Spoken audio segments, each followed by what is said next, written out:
Voltando ao Brasil, né? Vamos voltar ao Brasil. Voltando ao Brasil, todo mundo fala, você que é da família real, você que que o seu DNA tá presente aqui. Sangue azul. 500 não, né? Uns 200.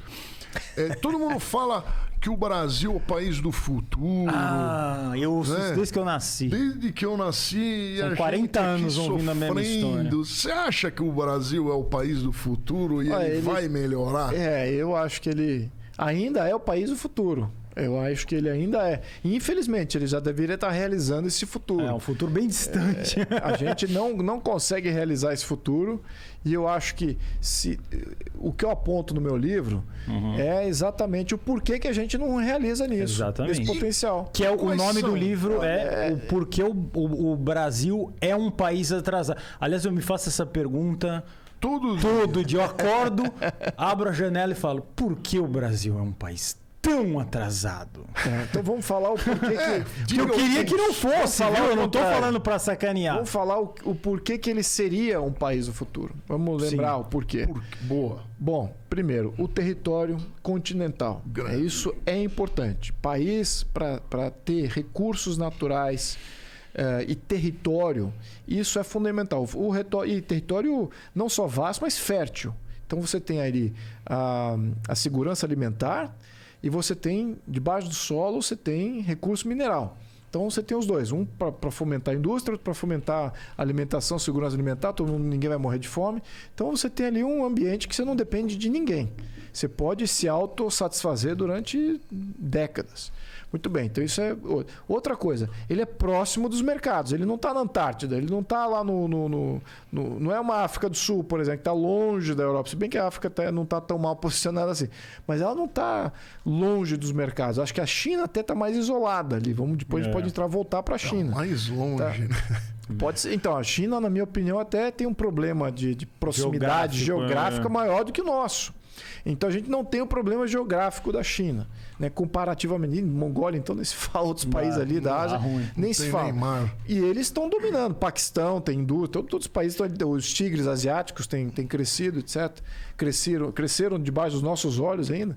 Muito bem, então o Brasil está próximo dos mercados, tem recursos naturais, tem segurança alimentar. E tem população, então não temos aí 20 milhões, 10 milhões, temos 210 milhões. Você consegue fazer uma empresa aqui com escala de praticamente qualquer coisa. Até das mais sofisticadas, automobilísticas. Isso é importante. Se você não consegue, dentro do seu país, ter escala, você não consegue ter uma indústria que barateie os produtos que você depois vai ofertar para o mundo. Você vai estar sempre com um produto industrial caro. Não, a gente consegue, em função do tamanho do mercado, ter um produto com escala aqui, com já escala nossa. Então, puxa vida, é mesmo, olha que bacana. Então, por que a gente não tem essas indústrias punjantes fazendo exportação e dominando mercados fora? Estamos próximos do mercado, temos indústria, temos população. Aonde que falta? Como Maquiavel diria. Né? Por que você conquista um país? Um rei conquistador precisa olhar a conquista de um país baseado em 3 coisas. Terra, povo e o rei. Então, se você... o Brasil, o que ele tem? Ele tem terra e tem povo, mas não tem o rei. Não no sentido figurativo. A nossa liderança política é desastrosa. É o grande gargalo do Brasil. É o que torna o Brasil desinteressante para vários investidores, para a classe média mundial vir morar aqui, vir migrar para o Brasil como aspiração. Falar assim, puxa, eu quero que meus filhos cresçam no Brasil. Eu quero que meu filho, lá na China, quero que meu filho aprenda a falar português para ele crescer no Brasil. Por que não tem esse aspiracional? Porque a classe política do Brasil, sobretudo os últimos 130 anos, ela destrói valor das empresas, destrói poupança dos indivíduos, destrói perspectiva e futuro da classe média brasileira. A classe média brasileira que quer ir embora. Então, o gargalo nosso é especificamente em uma coisa somente. Chama-se organização política. Se a gente reorganizar isso, trazer um jogo mais saudável politicamente, estabilizar politicamente o Brasil, para que a classe média olhe e fale assim, muito bem, pode ter esquerda e direita, mas eu sei que o Brasil está indo para aquele caminho lá. Um caminho que está definido aqui com os meus valores, que vai ter prosperidade, minha poupança não vai ser roubada. Eu sei desse norte. Esse norte não foi definido por nenhuma classe política nos últimos 130 anos. Nós não temos visão do que vai ser o país daqui a 5 anos, 10 anos, 50 anos, 100 anos. Os valores nós não estão defendidos na Constituição. A Constituição é uma esquizofrenia total. E os governos que surgem é de toda a gama. É governo que quer destruir a classe média, outros que querem fazer apropriações, intervenções de tudo quanto é tipo. Então, esse tipo de ecossistema político é o que destrói o potencial do Brasil. É por isso que a gente não é o país. E estamos atrasados relativo a esse potencial. Mas por que é tão ruim assim? Não é desde os antigos, desde a proclamação lá, já não os políticos já não eram meio esculhambados? Lá a República Velha, por exemplo. Sim. Olha, já não... durante toda a história, não só do Brasil, do mundo, se você for lá nos Estados Unidos. Mas o norte-americano, 1776, quando ele tinha já político corrupto também. Claro que todo lugar tem esses viés. Mas em tal lugar, se você olhar, fazer anacronismo, que é o que a esquerda gosta de fazer, ela olha com os olhos de hoje e com os valores de hoje, olha para trás. E fala assim, tá tudo atrasado, tudo ruim, olha como é que é. Então, você tem que botar paralelo, fazer uma comparação, por isso que política comparativa, você não pode fazer anacronismo, né? Qualquer cientista político de esquerda que faz anacronismo, pronto, ele já deixa de ser cientista político. Você tem que fazer comparações paralelas no tempo e nas condições que existiam na época. Então, se você for ver, o Brasil era mais ou menos corrupto do que qualquer na sua origem. Sempre igual, né? Padrão. O país era mais ou menos liberal, o país era mais ou menos conservador, o país era mais ou menos tirânico. Padrão, não tinha nada que destoava da realidade de toda a nossa história.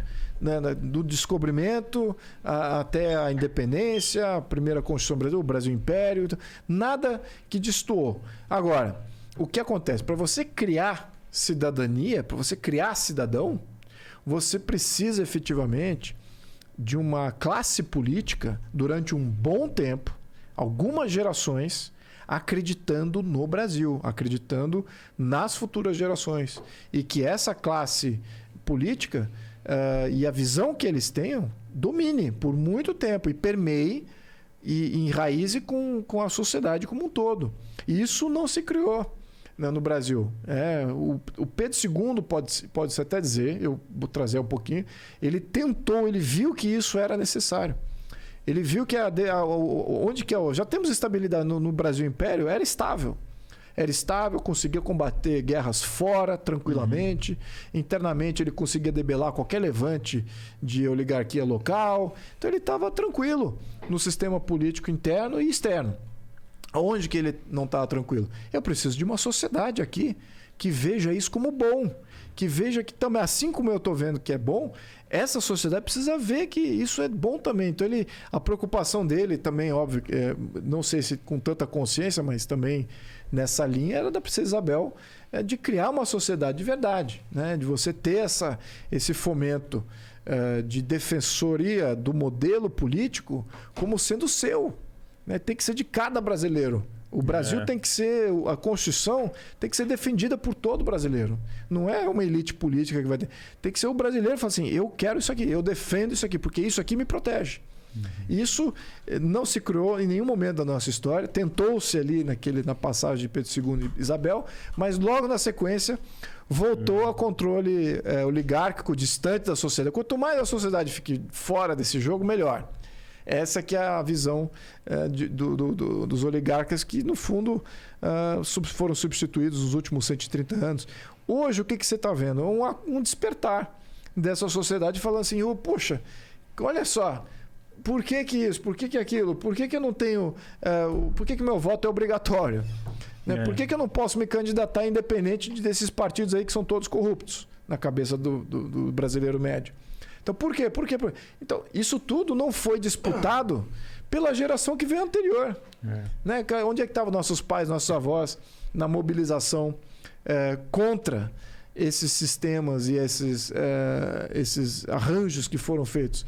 Hoje está muito mais acirrado, a população está acordada, ela quer ver isso e o sistema está se reentrincheirando. Vamos se defender, porque agora o pessoal está desperto. Vamos ver se a gente segura isso aqui. Quanto mais a população se mobiliza, mais eles se entrincheiram, mais passam leis que você fala assim, como é que vocês vão fazer esse tipo de lei contra a sociedade? Então é para se defender.